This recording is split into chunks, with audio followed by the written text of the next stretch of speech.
Around the island of Hawaii lie brackish ankylon pools, who are host to delicate species and a few invasive species too.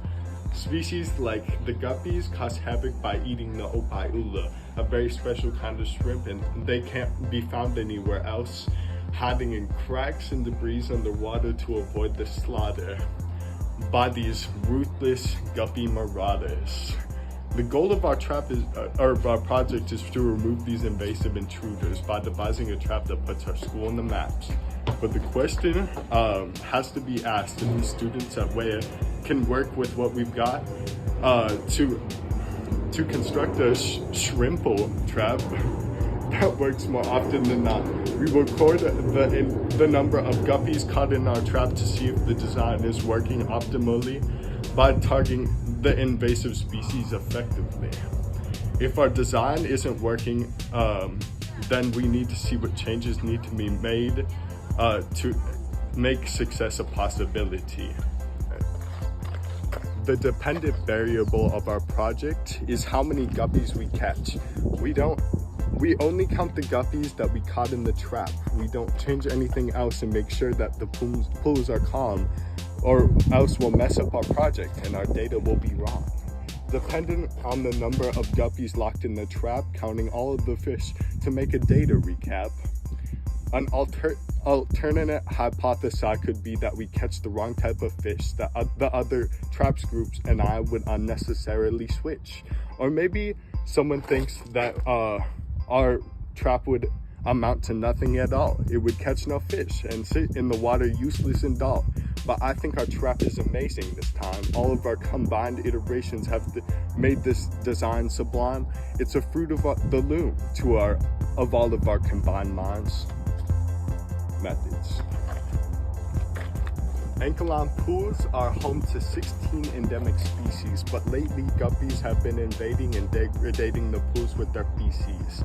The excess of waste can cause eutrophication, but this process isn't good and should not be confused with beautification. It causes the pools to build sediment super high. It causes all of the endemic plants to shrivel up and die. They cause opaiula to vacate to underground cracks, only eating what's floating down. They are low quality snacks. 46% of species inhabiting the pools were not endemic. Introduced by fools who thought it would be cool to store bait, but the rationale was downright cruel. 95% of pools invasive species by the year 2000. They went from the well-preserved delicate ecosystems to low-quality public housing. 13 to 24 were invasive creatures, overpopulating the pools and giving them all negative features. If I were to say all of the impacts, it would turn my teachers to preachers. All of these ungodly acts committed by these aggressive bottom feeders. Setup. The success of the trap was apparent in the water. Trapped 137 guppies in one session. That's something straight out of Harry Potter. Our trap was so successful in holding all the guppies, so they could be taken to Taj's arowana and gobbled up like hush puppies.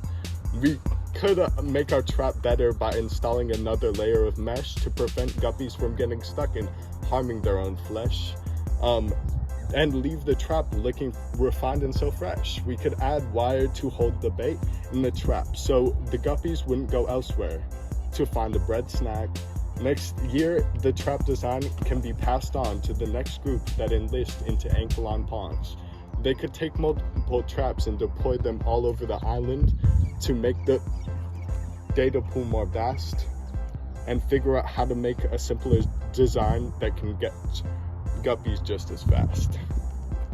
Alright, importance. Our problem is that the ecosystems are rapidly degrading from the invasive species that are rapidly invading. They taint the water with their feces and wipe out endemic species. Sustainability goal is number 12 is the way we lean. Life underwater is a problem that needs to be seen.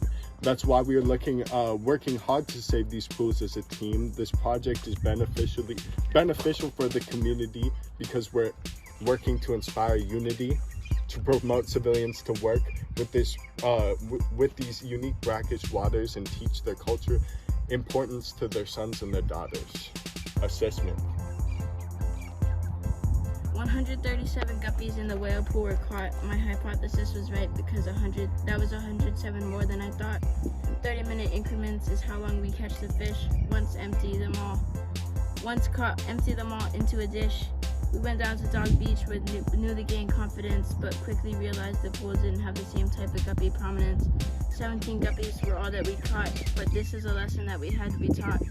But we shouldn't lose hope that we can still solve our problem statement, make an effective guppy trap. Oh, we made it. Our design was uncontested. Nobody bothered to debate it. Our project counts this as a win. We're bound to celebrate it.